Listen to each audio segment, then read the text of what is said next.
Lo que acaba de ocurrir en Madrid sacude los cimientos del régimen que durante décadas creyó ser intocable.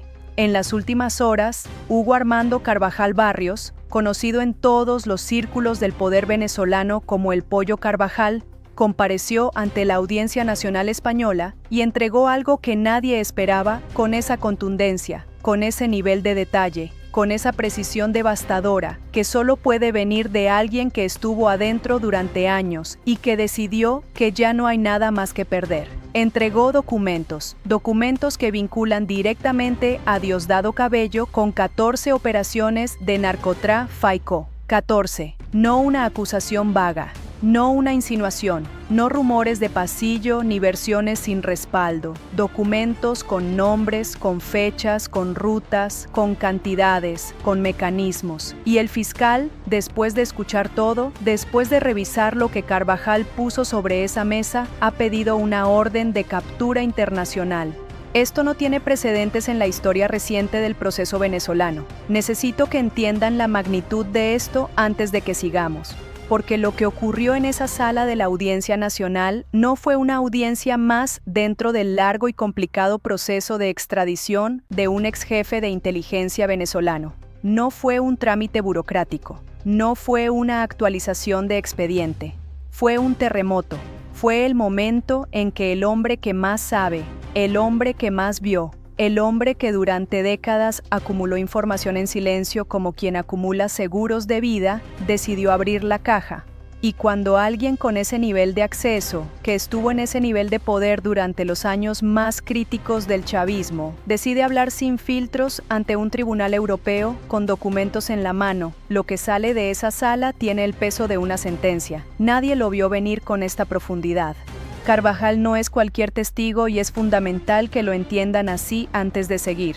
Fue director de la Dirección de Contrainteligencia Militar de Venezuela durante años, que definieron la arquitectura de corrupción y crimen organizado que el régimen construyó dentro del Estado. Estuvo en el centro de operaciones que combinaban poder político con inteligencia del Estado y con flujos de dinero que jamás podían explicarse en ningún presupuesto oficial. Conocía los mecanismos desde adentro, conocía los nombres de quienes firmaban y de quienes ejecutaban, conocía las rutas, los intermediarios, los destinos finales, las cuentas donde el dinero aterrizaba después de haber pasado por jurisdicciones diseñadas específicamente para hacerlo invisible. Y durante mucho tiempo, ese conocimiento fue su única garantía de sobrevivencia, mientras podía usarlo como escudo, como carta que no se juega pero que se muestra, lo guardó con una disciplina que dice mucho sobre quién es este hombre.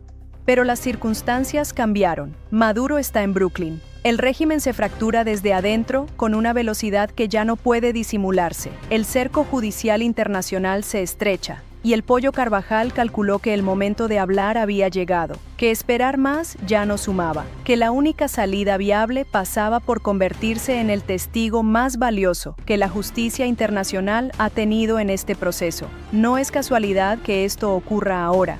La magnitud de esto va mucho más allá de Diosdado Cabello como individuo, por más que Cabello sea el nombre que lidera los titulares esta noche. Lo que está en juego con esta declaración es la estructura completa de poder que sostuvo al régimen durante más de 2 décadas. Es el sistema, es la arquitectura.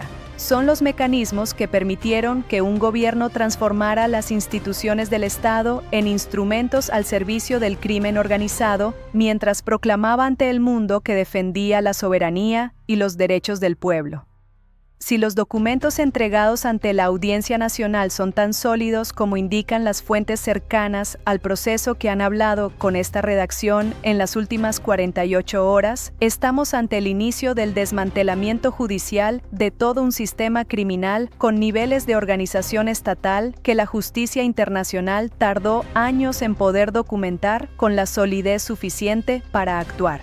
Eso es lo que se está moviendo en Madrid mientras muchos duermen. Eso es lo que empezó a derrumbarse esta madrugada en una sala que la historia del proceso venezolano va a recordar. El reloj corre en su contra, y esto ya es irreversible. Antes de contarles exactamente qué contienen esos documentos y qué significa la petición del fiscal paso a paso, hay algo que ocurrió en las últimas horas en Washington que nadie ha revelado todavía con esta perspectiva y que cambia completamente la lectura de todo lo que estamos viendo esta noche.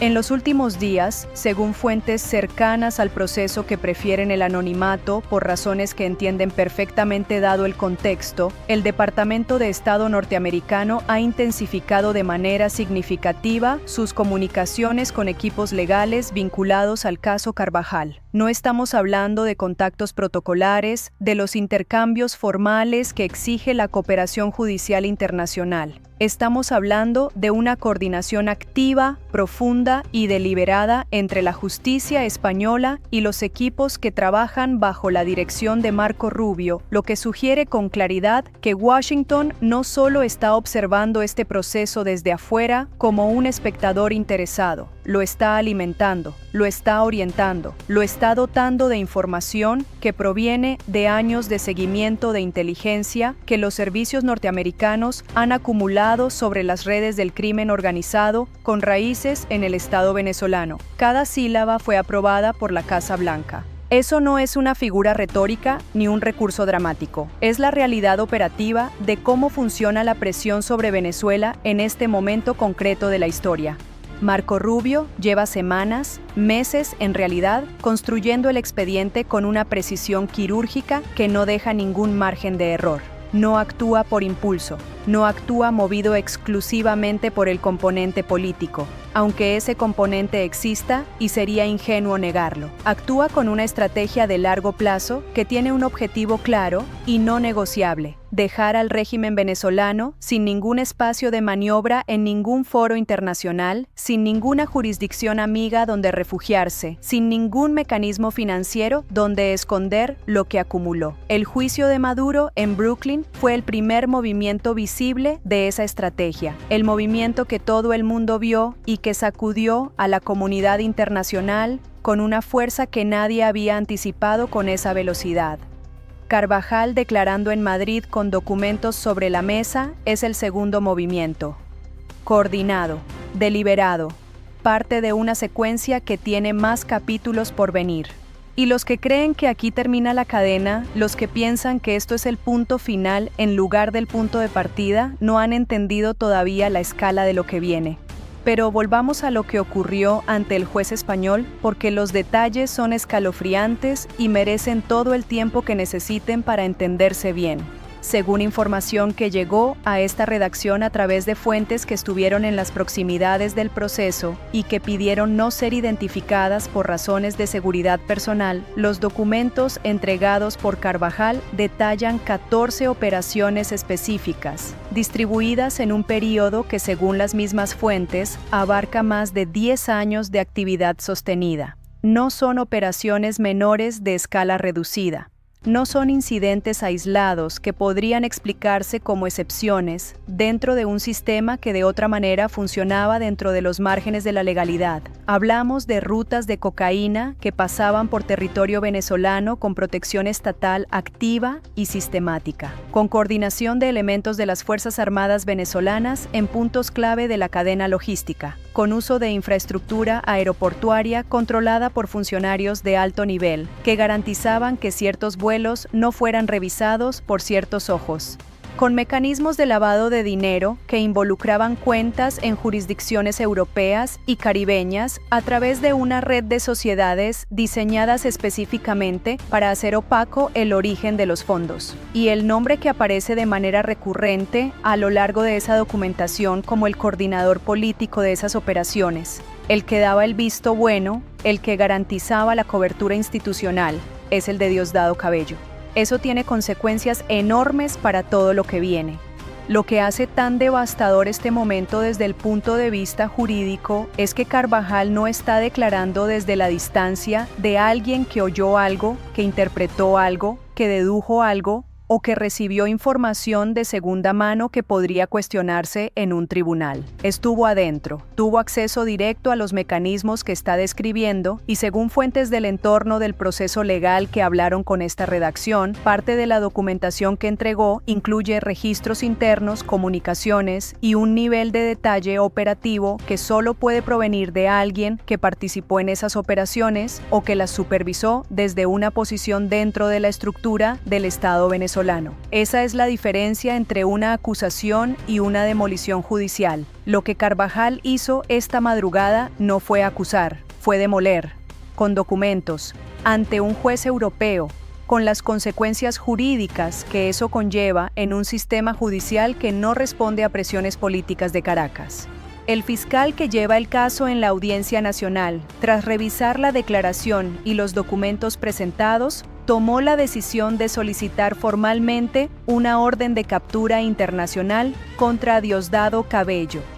Eso no es un titular que se pueda descartar como propaganda opositora ni como amplificación mediática de un hecho menor. Es un proceso jurídico con consecuencias reales y específicas que puede, si se consolida en las próximas semanas, tal y como indica la dirección del proceso según las fuentes consultadas, cerrar definitivamente las puertas europeas para Cabello, para su familia, para su entorno inmediato, para sus activos en el continente. El grifo se cerró. Y cuando el grifo se cierra en Europa, el efecto dominó en otras jurisdicciones es cuestión de tiempo. Hablemos ahora del contexto geopolítico más amplio, porque lo que está ocurriendo en Madrid no existe en el vacío, y entenderlo en su contexto completo es lo que permite ver la verdadera dimensión de este momento.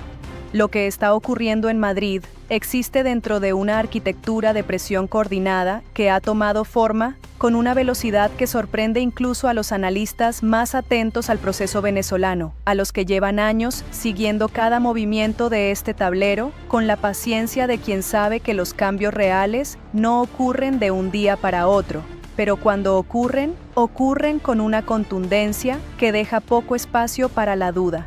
Desde que Maduro y Cilia Flores fueron detenidos en Brooklyn a principios de enero de este año, el régimen venezolano funciona bajo una estructura de transición improvisada que tiene a Delcy Rodríguez como presidenta interina, a Diosdado Cabello saboteando desde adentro todo proceso que amenace su propia supervivencia, y a una oposición democrática liderada por María Corina Machado que ha mantenido la presión interna e internacional con una consistencia que muy pocas figuras políticas habrían sido capaces de sostener bajo esas condiciones. María Corina Machado entendió antes que nadie que la caída de Maduro no sería el final del proceso, sino el comienzo de la fase más difícil y más crítica. Sabía que los aparatos del régimen no iban a desaparecer con la detención del líder máximo, que las estructuras paralelas de poder, el poder económico, el poder militar, el poder judicial capturado, sobrevivirían y resistirían la transición con todos los recursos acumulados durante 2 décadas. Por eso, su trabajo en estos meses no ha sido solo de celebración ni de declaraciones triunfales. Ha sido de consolidación política sistemática, de presión permanente sobre cada actor internacional relevante, de articulación cuidadosa con la comunidad democrática global para asegurarse de que el proceso no se detenga a mitad del camino y que no haya posibilidad de un reciclaje del régimen con otros nombres en los mismos cargos. Ella representa algo que el régimen nunca pudo comprar, ni intimidar, ni silenciar a pesar de haberlo intentado con todos los instrumentos que tenía disponibles. Y eso la convierte en el factor más incómodo, más resistente y más determinante de toda la ecuación venezolana en este momento. Diosdado Cabello entendió esto desde el principio, con la claridad que da el instinto de supervivencia política de alguien que lleva décadas operando en los espacios más oscuros del poder. Su estrategia de sabotaje está dirigida contra el proceso de transición interna, contra cualquier mecanismo que pueda llevar a Venezuela hacia unas elecciones libres antes de finales de este año, que es la exigencia clara e inequívoca del gobierno de Donald Trump transmitida a través de Marco Rubio. Cabello no quiere elecciones, Cabello quiere tiempo, tiempo para reagruparse, para colocar fichas, para negociar su propia impunidad antes de que el tablero se transforme del todo. Lo que ocurrió en Madrid esta madrugada complica ese plan de una manera que podría ser definitiva. Cambiemos el foco por un momento, porque lo que viene es igualmente importante y conecta directamente con lo que acabamos de analizar de una manera que no puede ignorarse. En los últimos días, según fuentes militares que pidieron el anonimato y que tienen acceso a información que no se publica en los comunicados oficiales, las operaciones de vigilancia en aguas venezolanas y en los corredores aéreos utilizados históricamente por las redes de narcotráfico con protección estatal en la región han registrado un incremento notable de actividad por parte del Comando Sur de los Estados Unidos. Según fuentes del Comando Sur que hablaron con medios especializados en seguridad hemisférica en los últimos días, la coordinación con autoridades españolas y colombianas en materia de rastreo de activos vinculados a esas redes ha alcanzado un nivel de profundidad que, según las mismas fuentes, no tiene precedente en los últimos años. Esto no es un ejercicio de rutina, no es un despliegue de entrenamiento. Esto es parte de una estrategia integrada donde cada jurisdicción que se suma aporta una pieza al rompecabezas que las otras piezas no pueden completar solas.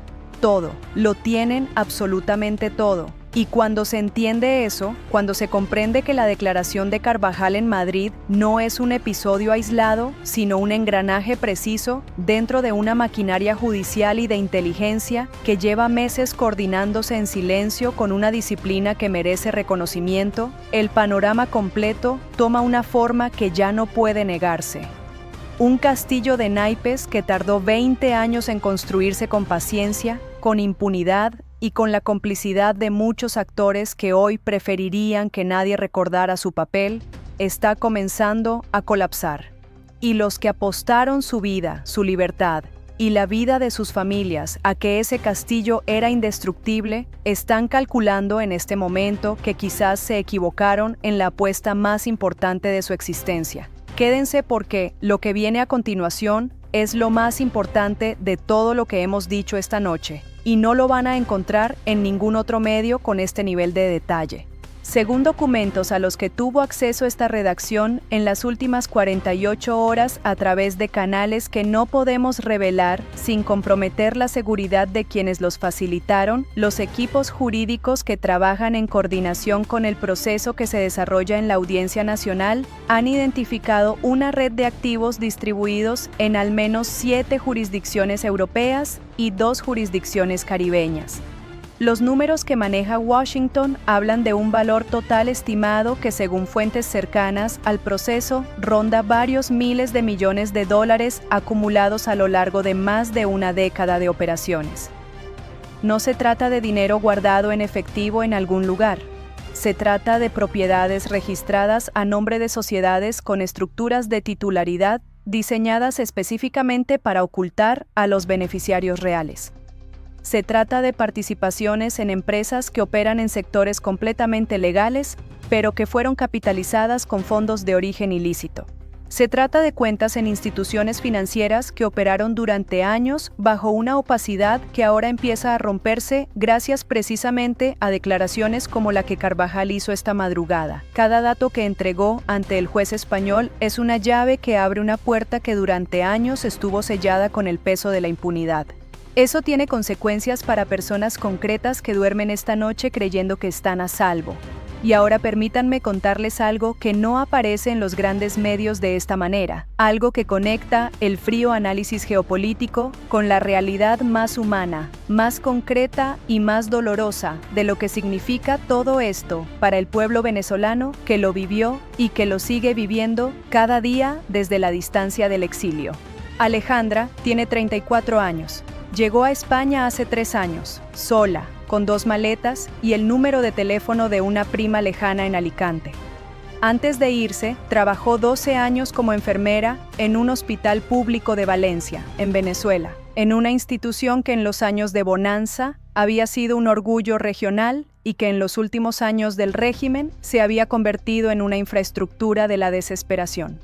Los sueldos habían caído a cifras que no alcanzaban para comprar una semana de alimentos básicos. Los medicamentos faltaban de manera sistemática, no por negligencia administrativa, sino porque los mecanismos de distribución habían sido capturados por redes que los hacían desaparecer para reintroducirlos en el mercado negro a precios que solo los enchufados podían pagar. El personal del hospital sobrevivía con una combinación de vocación, desesperación y esa resistencia particular del venezolano que se niega a tirar la toalla aunque las circunstancias no dejen ningún argumento racional para seguir. Alejandra vio morir a pacientes que podían haberse salvado. Vio cómo sus colegas dejaban la medicina uno a uno. Vio cómo los médicos con especialidades críticas eran los primeros en irse porque sus habilidades valían mucho más en cualquier otro país que en un sistema de salud que ya no podía compensarlos de ninguna manera razonable. Alejandra sobrevivió a todo eso, pero sobrevivir tiene un costo.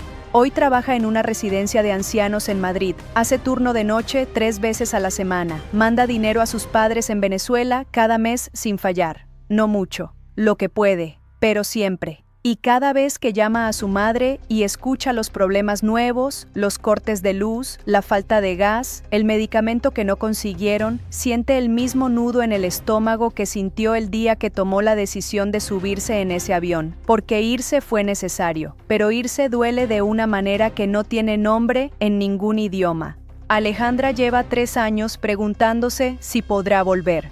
Si algún día Venezuela volverá a ser el país donde tuvo sentido quedarse, el país donde su formación y su experiencia y sus ganas de trabajar tengan un valor real dentro de un sistema que funcione. Y esta noche, cuando escuche lo que ocurrió en la Audiencia Nacional, cuando entienda que el hombre que quizás más sabe de los mecanismos que destruyeron ese país durante décadas, está nombrando nombres ante un juez europeo con documentos en la mano, algo se va a mover en su pecho.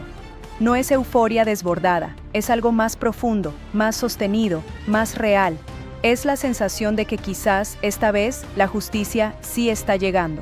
No como un sueño, no como una promesa política más, como un proceso jurídico real, concreto, con nombre de fiscal y con documentos en un expediente. ¿Cuántas Alejandras conocen ustedes? ¿Cuántas historias exactamente iguales o peores que la de ella han escuchado desde Madrid, desde Miami, desde Bogotá, desde Santiago? Cuéntenlas en los comentarios. Pongan el nombre. Cuenten de dónde vienen y dónde están ahora, porque cada historia que se cuenta es un acto de memoria que el régimen no puede borrar y que este canal necesita para seguir siendo lo que debe ser. Pero mientras Alejandra trabaja de noche en esa residencia de Madrid, enviando cada euro que puede a sus padres, hay otra realidad que ocurre a pocos kilómetros de donde ella duerme durante el día. Una realidad que es la otra cara de la misma moneda, una realidad que exige que nos detengamos en ella con la dureza que merece. Según fuentes cercanas al proceso de investigación patrimonial que coordina un equipo de abogados con presencia en España y con vínculos con las instancias judiciales que llevan los casos venezolanos en Europa, un familiar de primer grado de uno de los jerarcas que aparecen vinculados a las redes descritas por Carvajal, cuya identidad no revelaremos por razones directamente relacionadas con la integridad del proceso judicial en curso, reside actualmente en una zona residencial de alto nivel en las afueras de Madrid. Una propiedad que, según documentos a los que tuvo acceso esta redacción, fue adquirida a través de una sociedad con domicilio en un país de la Unión Europea, con una antigüedad de apenas 3 años y cuyo origen de fondos no ha podido ser justificado ante las autoridades tributarias españolas de manera satisfactoria. El inmueble tiene un valor de mercado que se estima, según las mismas fuentes, entre varios millones de euros. Piscina, jardín, vehículos de alta gama que salen del garaje con una regularidad que no corresponde a ninguna actividad profesional registrada en España. Y esa persona no paga impuestos en España porque no figura como residente fiscal en ningún registro. Viene, usa, disfruta. Y hasta ahora nadie le ha pedido explicaciones de ningún tipo. Eso tiene que terminar hoy. El gobierno español tiene en sus manos, en este preciso momento, toda la información que necesita para actuar de manera contundente, porque si la Audiencia Nacional está procesando a Carvajal, si el fiscal está pidiendo una orden de captura contra Cabello, Si los documentos entregados detallan con precisión redes de activos en jurisdicciones europeas, con nombres y cuentas y propiedades, entonces las herramientas jurídicas para intervenir esos activos y congelar esos fondos existen dentro del marco legal europeo vigente. La pregunta que corresponde hacerle al gobierno español no es si puede actuar, es si tiene la voluntad política de hacerlo. Es si considera que la coherencia entre sus declaraciones sobre democracia y derechos humanos y sus acciones concretas, cuando esas acciones tienen un costo político, es algo que merece la pena mantener. La Europa que proclama sus valores democráticos con la frecuencia y la solemnidad con que lo hace, que condena las dictaduras en sus cumbres y en sus comunicados, que recibe a los exiliados venezolanos con la retórica de la solidaridad, no puede al mismo tiempo ser el lugar donde los jerarcas de esa misma dictadura guardan su dinero, compran propiedades para sus familias y viven con una comodidad que contrasta de manera obscena con la realidad que dejaron atrás en el país que gobernaron durante décadas. Esa hipocresía tiene un nombre. Se llama complicidad por omisión y tiene consecuencias políticas, morales y de legitimidad para los países que la sostienen con su inacción. El efecto dominó de lo que está ocurriendo en los tribunales no se limita a Venezuela. Toca a España y a cómo España quiere ser vista en este proceso histórico. Toca a toda la región que ha convivido con este régimen de manera ambigua durante décadas, negociando cuando convenía y condenando cuando era políticamente necesario. El punto de inflexión al que hemos llegado exige definiciones más claras. El tiempo de las ambigüedades estratégicamente convenientes terminó. O se está del lado de la justicia o se es cómplice de la impunidad. Y ahora viene la parte que más me costó decidir si revelar esta noche porque implica hablar de algo que todavía está moviéndose y que si se mueve en la dirección que las fuentes indican va a cambiar el tablero completo de una manera que nadie ha anticipado públicamente. Guarden esta predicción. Guárdenla en algún lugar donde puedan volver a ella en los próximos meses, porque lo que voy a decir está basado en información confirmada por fuentes cercanas al proceso en las últimas 48 horas y creemos con fundamento que el desarrollo de la situación lo va a confirmar de una manera que va a sorprender incluso a los más optimistas entre los que siguen este proceso. La declaración de Carvajal ante la Audiencia Nacional no es el final de su colaboración con la justicia internacional.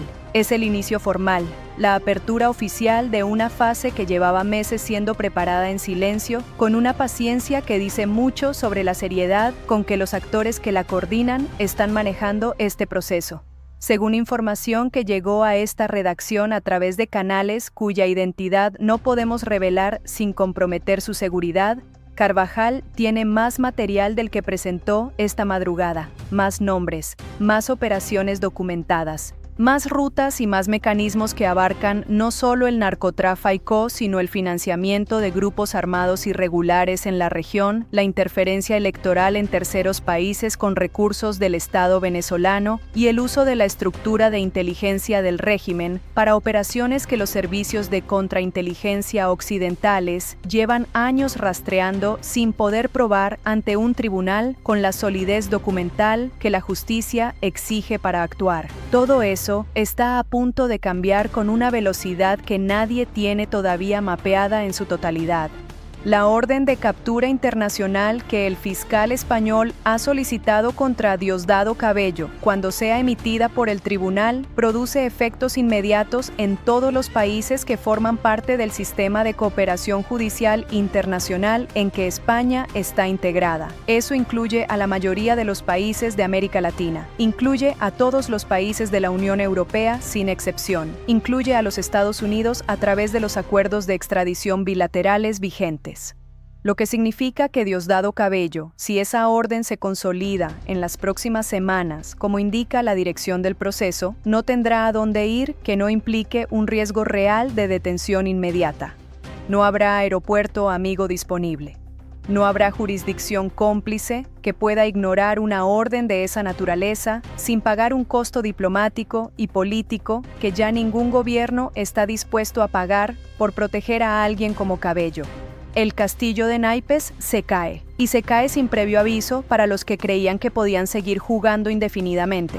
Delcy Rodríguez, que gobierna como presidenta interina con la conciencia permanente de que su función es transitoria y su utilidad tiene una fecha de caducidad que ella misma no puede calcular, está mirando todo esto con la frialdad de quien ha sobrevivido 2 décadas en las cercanías del poder porque supo siempre de qué lado ponerse y cuándo cambiar. Ella sabe que su posición depende enteramente de seguir siendo percibida como útil para Washington, para Bruselas, para los actores que en este momento tienen el poder real de decidir qué pasa con Venezuela. Y la pregunta que según personas cercanas al proceso se hace cada mañana es cuánto tiempo más puede mantener ese equilibrio imposible entre los restos del régimen, las exigencias de la comunidad internacional y una transición que todavía no termina de aterrizar. Esa pregunta no tiene una respuesta que dependa de Delcy. Depende de lo que decidan los jueces en Madrid, depende de lo que decida Marco Rubio, depende de lo que decida el pueblo venezolano dentro y fuera del país. Y esta noche, con lo que ocurrió en la Audiencia Nacional, esa respuesta está un paso más cerca de tomar una forma definitiva. El amanecer se aproxima. Y no lo digo como metáfora vacía ni como recurso retórico para terminar el análisis con una frase que suene bien. Lo digo como descripción precisa de un proceso jurídico, político y diplomático que tiene una lógica interna que ya no puede detenerse con ninguno de los instrumentos que el régimen tiene disponibles. Los caminos del cerco se cierran uno por uno. Madrid, Brooklyn, Bogotá, Bruselas. El proceso avanza con una coordinación que habría parecido imposible hace apenas 2 años y que hoy es la realidad que está redefiniendo el futuro de Venezuela. Hablemos ahora de lo que esto significa para ustedes de manera directa y personal. Para los que están viendo esto desde Madrid, desde Miami, desde Bogotá, desde Santiago de Chile. Para los que llevan meses o años o toda una vida adulta construida en un país que no es el propio, preguntándose si algún día podrán volver al suyo de una manera que tenga sentido, que sea permanente, que no implique sacrificar todo lo que construyeron en el exilio. Para el venezolano que está en Madrid y que cada vez que ve a Venezuela en los titulares, siente esa mezcla particular de orgullo y dolor que no sabe cómo explicarle completamente a sus amigos españoles, esto que está pasando en la Audiencia Nacional es algo diferente. Es la justicia de tu país, la justicia que tu país no pudo darte mientras el régimen controlaba cada institución, llegando a través de tribunales extranjeros que decidieron que el crimen no tiene jurisdicción, que la impunidad tiene un límite geográfico y ese límite se llama Europa. Para el venezolano que está en Miami y que habla por teléfono con sus padres 2 veces a la semana y cada vez que cuelga tiene que respirar profundo antes de seguir con su día, esta noche hay algo diferente en el ambiente. No es una promesa política, es un proceso judicial con documentos y con un fiscal que pidió una orden de captura. Y los procesos judiciales con documentos, cuando tienen el peso que tiene este, no se detienen. Para el venezolano que está en Bogotá construyendo una vida en un país que no siempre fue hospitalario, pero que al final fue el primer destino para millones porque era lo más cercano, esta noche es una confirmación de algo que nunca dejaron de sentir, que la verdad, tarde o temprano, llega. A veces llega en forma de un ex jefe de inteligencia venezolano declarando ante un tribunal español, pero llega. Para el venezolano que está en Santiago, que llegó con lo puesto y construyó con las manos, con la cabeza y con una resiliencia que no le pide disculpas a nadie, esta noche es para recordar por qué no se rindieron. Porque los que se quedaron en Venezuela resistiendo necesitaban saber que afuera el mundo también resistía, que la diáspora no era solo desplazamiento, sino también presencia política, también memoria, también presión constante. Ustedes son parte de por qué el mundo no miró para otro lado. Ustedes son parte de este proceso, aunque muchos días se haya sentido que no había nada que hacer desde la distancia. Han habido momentos en este proceso que parecían definitivos de la manera equivocada. Momentos donde el régimen parecía consolidarse con una solidez que hacía dudar incluso a los más comprometidos con el cambio. Momentos donde la oposición parecía fragmentarse en disputas internas que el régimen observaba con satisfacción. momentos donde Washington parecía distraído con otras prioridades y Venezuela quedaba en un segundo plano que se sentía como abandono. Momentos donde Europa parecía resignada a convivir con el régimen como un dato geopolítico permanente. Hubo noches largas, hubo inviernos difíciles en ciudades extranjeras donde el frío no era solo climático. Hubo llamadas de teléfono que terminaban en llanto. Hubo personas que no esperaron a ver este momento. Personas que murieron en el exilio sin poder volver. Personas que murieron en Venezuela sin poder irse. Que vivieron los últimos años de sus vidas en condiciones que ningún ser humano debería haber tenido que vivir. En un país con más petróleo por persona que la mayoría del planeta y que fue vaciado por la codicia y la incompetencia organizada de quienes lo gobernaron. Para ellos también es esta noche. Para ellos también es este proceso, porque la justicia que llega tarde sigue siendo justicia. Venezuela renacerá, no como eslogan, como proceso real, como consecuencia lógica e irreversible de todo lo que se está moviendo en los tribunales, en las cancillerías, en las calles de Venezuela y en los millones de hogares de la diáspora que nunca dejaron de creer que este momento iba a llegar. Eso no es ingenuidad, es lectura correcta de la dirección que toma la historia cuando los procesos tienen la solidez jurídica e institucional que tiene este. Guarden esta predicción. En los próximos meses, a medida que el proceso de la Audiencia Nacional avance y que las consecuencias de la declaración de Carvajal se extiendan a otras jurisdicciones, como indican todas las fuentes consultadas que ocurrirá, van a ver cómo el mapa del poder en Venezuela sigue transformándose a una velocidad que va a sorprender incluso a los más optimistas. Cada documento que Carvajal entregó es una llave. Cada llave abre una investigación. Cada investigación produce colaboraciones nuevas, y la cadena de ese proceso es lo más parecido a un mecanismo que no puede detenerse una vez que empieza a funcionar con la velocidad que tiene ahora mismo. Esto es inequívoco. La magnitud de esto ya no admite minimización de ningún tipo. Antes de terminar esta noche, hay una pregunta que quiero dejarles y que les pido que respondan en los comentarios con toda la honestidad y toda la información que tengan disponible, porque esta redacción los lee y esta redacción investiga cada pista que llega de ustedes. ¿Qué venezolano cercano a las estructuras del poder durante estos años, qué nombre que escucharon siempre en los círculos del régimen y que nunca han visto rendir cuentas ante nadie, creen ustedes que podría ser el próximo en sentarse ante un juez? ¿Qué nombres conocen que merezcan estar en ese expediente y que todavía no han aparecido en ningún titular? Échenlos en los comentarios con todo el detalle que puedan. Esta redacción los escucha. Si llegaron hasta aquí es porque les importa Venezuela de verdad. Es porque no abandonaron aunque hubiera razones para hacerlo. Es porque son parte de los millones que desde afuera siguen siendo Venezuela, aunque la geografía y las circunstancias los hayan separado de ella temporalmente. Suscríbanse a este canal si todavía no lo han hecho y activen la campanita de notificaciones para no perderse ninguna actualización. Compartan este video con cada venezolano que conocen en cualquier país en que estén, porque cada venezolano que entiende lo que está ocurriendo es un venezolano que puede contribuir a que el proceso avance con la fuerza que necesita. Comenten, cuenten su historia, cuenten dónde están y qué sienten esta noche.